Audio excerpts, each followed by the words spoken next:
ठीक है। अच्छा, इसको मैं तुम्हें बताता हूँ, ध्यान देखो। अच्छा, सबसे पहले एक बात ये बताना था कि जैसे करके मैं ये जो पेज है ना इसको थोड़ा टिल्ट करके लिखता हूँ, बिकॉज मैं लिखने के लिए ना बिल्कुल ऐसे करके ये वर्टिकल लिखने में प्रॉब्लम होती है। तो ये कंफ्यूजन नहीं होना चाहिए कि जब मैं यहाँ पे लिख रहा हूँ तो तुम ये मत समझ जाना कि ये क्या लिख दिया पहले ऊपर, ऐसा नहीं होना चाहिए। बिल्कुल तुम 12th क्लास में हो, एकदम मूर्ख तो हो नहीं। ये पता नहीं कि इसके बाद मैं ये लिख रहा हूँ, यहाँ से मैं लिख रहा हूँ तो समझ में आना चाहिए। बहुत से डिफरेंट टाइप के बच्चे होते हैं, जैसा नहीं सोचोगे वैसे टाइप के बच्चे भी मिलते हैं। तो वो ये ऐसा नहीं बोलो कि सर ये लिख दिया फिर ये मिसमैच नहीं होना चाहिए। ये अलग पेज है ना, देख लो ये अलग पेज है, जुड़ा हुआ नहीं है इसके साथ, ये मैं अलग लेके लिख रहा हूँ, इसमें मिसमैच नहीं करना। तो मतलब कि जब मैं इस पेज पे लिख रहा हूँ ना ब्लैंक पेज, तो इसको देखो ही नहीं। ये जो दिख रहा है तुम्हें, ये पोर्शन दिख रहा है, इसको देखना ही बंद कर दो, तुम सिर्फ इसी पेज को देखो। ठीक है, बिल्कुल ऐसे करके लिखना थोड़ा प्रॉब्लमेटिक है, ऐसे करके लिखना। ठीक है, बात समझ में आ गई।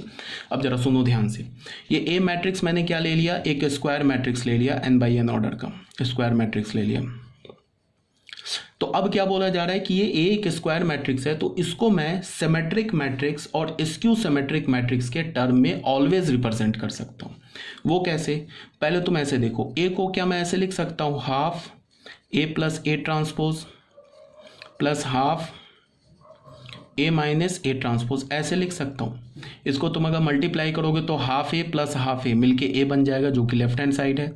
और यहाँ से क्या आएगा, half A transpose minus half A transpose, जो कि कैंसिल होकर नल मैट्रिक्स हो जाएगा। तो इसको मैं ऑलवेज लिख सकता हूँ। अब तुम ये बताओ कि ये जो मैट्रिक्स है ना, ये तो अभी मैंने प्रूव किया है कि ये एक सिमेट्रिक मैट्रिक्स है। तो अगर तुमने सिमेट्रिक मैट्रिक्स में एक स्केलर मल्टीप्लाई किया तो वो भी सिमेट्रिक ही होता है, ऐसा नहीं कि वो सिमेट्रिक चेंज हो जाएगा।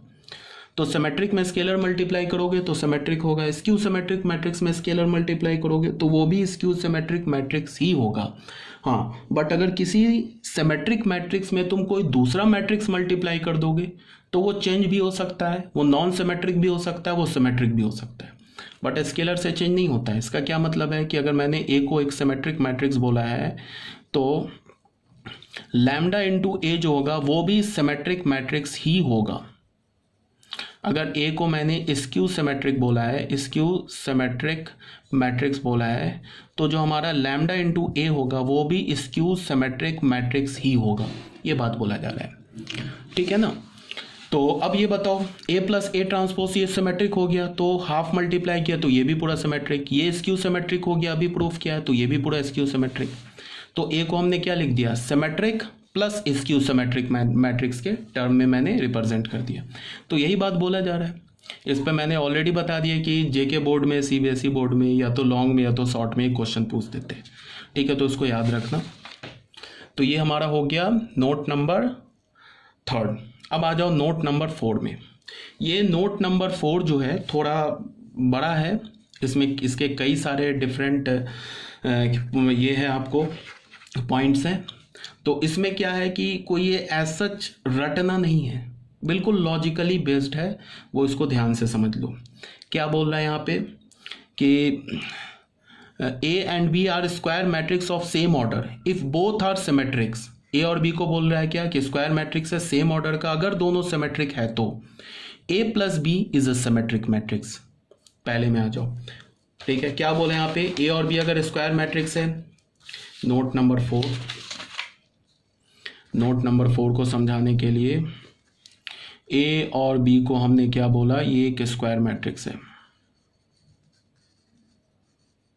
सेम ऑर्डर का।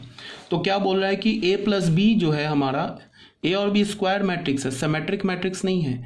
तो यह क्या बोल रहा है कि ए प्लस बी जो होगा वो भी हमारा क्या होगा, अच्छा ए बी जो स्क्वायर भी है और सिमेट्रिक भी है। देखो गिवन है यहाँ पे, देखो square matrix of same order and if both are symmetric matrix, यहाँ गिवन है ना। तो इसका मतलब ए और बी स्क्वायर मैट्रिक्स है और साथ में सिमेट्रिक भी है, सॉरी। तो हम अगर ए और बी को स्क्वायर और सिमेट्रिक है तो ए ट्रांसपोज को ए लिख सकते हैं एंड बी ट्रांसपोज को क्या लिख सकते हैं, बी लिख सकते हैं, कोई प्रॉब्लम नहीं है। तो क्या बोल रहा है कि ए प्लस बी जो होगा ये भी एक सिमेट्रिक मैट्रिक्स ही होगा। तो देख लो, ए प्लस बी का ट्रांसपोज लेंगे तो क्या मिल जाएगा हमें, A transpose B transpose. A transpose को यहाँ से क्या लिख सकते हैं, बी ट्रांसपोज को यहाँ से क्या लिख सकते हैं, बी। तो देख लो A plus B transpose is equal to A plus B. तो यहाँ से हमें क्या पता चल गया, A plus B is a symmetric matrix. Clear हो गया। तो ये फर्स्ट पॉइंट प्रूफ हो गया। दूसरे में क्या बोल रहा है, A minus B is a skew symmetric matrix if A and B is a skew symmetric matrix. अब यहां पे फिर थोड़ा चेंज हो गया कि अगर ए और बी स्क्यू सिमेट्रिक मैट्रिक्स है तो ए माइनस बी भी स्क्यू सिमेट्रिक मैट्रिक्स होगा। इसका क्या मतलब है, ए को हमने और बी को क्या बोल दिया, यहाँ पे हमने स्क्यू सिमेट्रिक बोल दिया, इसे हमने स्क्यू सिमेट्रिक मैट्रिक्स बोल दिया। ठीक है, तो अगर ये स्क्यू सिमेट्रिक है तो ए ट्रांसपोज माइनस ए के इक्वल होगा, बी ट्रांसपोज माइनस बी के इक्वल होगा। तो यहाँ पे क्या बोल रहा है, ए माइनस बी जो मैट्रिक्स है ये भी स्क्यू सिमेट्रिक मैट्रिक्स ही होगा। देख लेते हैं, ए माइनस बी का ट्रांसपोज लिखा तो ये क्या होगा, A transpose minus B transpose, ऐसे हो गया। अब ए ट्रांसपोज को तुम यहाँ से क्या लिख सकते हो, माइनस ऑफ ए, माइनस तो है ही। अब बी ट्रांसपोज को क्या लिख सकते हो, माइनस ऑफ बी। तो यहाँ से हमें क्या पता चल गया, A plus B minus A plus B.